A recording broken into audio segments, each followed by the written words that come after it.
Assalamualaikum warahmatullahi wabarakatuh. Di sini saya perwakilan dari kelompok 11 akan menjelaskan mengenai profil usaha kecil dan pengembangannya. Untuk pengertian profil usaha kecil yaitu gambaran kegiatan yang mengerahkan tenaga, pikiran, dan badan untuk mencapai suatu maksud. Ada kriteria dalam usaha kecil. Yang pertama adalah memiliki kekayaan paling banyak 200 juta, tidak termasuk tanah, tidak termasuk aset, tempat, dan lain-lain. Kemudian memiliki hasil penjualan tahunan paling banyak adalah 1 miliar rupiah. Kemudian kriteria usaha kecil yang pertama, berdiri sendiri, manajer adalah pemilik, modal disediakan oleh pemilik, daerah operasi itu bersifat lokal, dan ukuran keseluruhan bersifat kecil. Kemudian ada kelemahan dan kekuatan profil usaha kecil. Yang pertama adalah kekuatan adalah memiliki kebebasan pemilik, fleksibel, terus tidak mudah goncang. Untuk kelemahannya itu sendiri merupakan kelemahan struktural, karena di bidang manajemen organisasi itu masih rancu gitu. Kelemahan kultural berdampak pada kelemahan struktural, mengakibatkan kurangnya akses informasi dan lemahnya berbagai persyaratan lain guna memperoleh akses permodalan, pemasaran, dan bahan baku. Cara memasuki dunia usaha. Nah, dalam memasuki dunia usaha terdapat 2 kemampuan yang harus dimiliki oleh seorang wirausaha.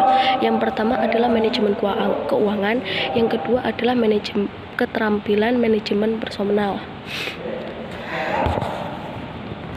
Ada beberapa unsur yang harus diperhatikan oleh perintis usaha baru. Yang pertama adalah bidang dan jenis usaha yang akan dilakukan, bentuk usaha dan bentuk kepemilikan, tempat usaha yang akan dipilih, organisasi usaha yang akan digunakan, dan jaminan usaha yang akan diperoleh. Lingkungan usaha juga berpengaruh. Terdapat 3 cara dalam memulai usaha baru. Yang pertama, merintis usaha baru.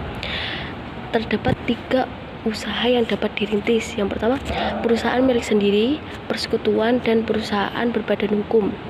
Kemudian poin yang kedua adalah bentuk perusahaan yang akan dipilih. Perusahaan perseorangan yang dimiliki oleh perseorangan, persekutuan sebuah asosiasi yang didirikan oleh 2 orang atau lebih yang menjadi milik bersama. Kemudian perseroan, suatu perusahaan yang anggotanya terdiri dari para pemegang saham yang mempunyai tanggung jawab terbatas terhadap utang-utang perusahaan sebesar modal yang ditanamkan. Firma atau suatu persekutuan yang menjalankan perusahaan di bawah nama bersama. Yang ketiga adalah tempat usaha yang akan digunakan. Apakah tempat itu mudah dijangkau atau strategis? Bagaimana akses pasarnya? Apakah tempat itu dekat sumber tenaga kerja, dan apakah dekat akses bahan dan penolong lainnya seperti alat angkut dan jalannya. Kemudian poin ketiga adalah organisasi internet usaha. Kompleksitas organisasi usaha terpenting pada lingkupan atau cakupan usaha yang akan dimasuki. Semakin besar lingkupnya, semakin kompleks organisasinya. Sebaliknya, semakin kecil lingkupnya akan semakin sederhana organisasinya. Pada usaha berskala kecil, pada umumnya dikelola sendiri. Pengusaha kecil umumnya berperan sebagai small business atau owner manager. Meskipun pengelolaannya bisa dikerjakan sendiri, tetapi harus melibatkan orang lain. Struktur usaha sederhana, jadi dari wirausaha langsung kepada langsung ke pembeli. Struktur usaha pertumbuhan usaha terbatas, terus struktur organisasi usaha departemen, jadi udah ada departemennya masing-masing. Kemudian terdapat 5 hal kritis untuk menganalisis perusahaan yang akan dibeli. Alasan pemilik menjual, ada beberapa kekayaan yang diperhatikan, potensi produk dan jasa yang dihasilkan, dan aspek legal yang dimiliki perusahaan. Yang terakhir adalah kerangka hipotesis pengembangan usaha kecil. Hasil studi yang dilakukan oleh John Eggers dan Kim Lally mengidentifikasikan 6 tahapan perkembangan bisnis. Yang pertama adalah tahapan konsepsi, survei stabilitas, orientasi pertumbuhan yang cepat, dan kematangan.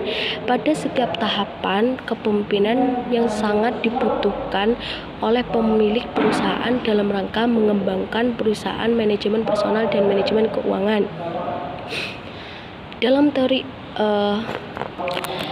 kemudian dapat di dalam materi sudah dijelaskan mengenai pengertian strategi menurut beberapa ahli, dan dapat diambil kesimpulan bahwa berdasarkan pandangan ahli yang sudah dijelaskan, perusahaan baik kecil maupun besar pada umumnya sangat bergantung pada strategi manajemen perusahaan dalam memberdayakan sumber daya internalnya.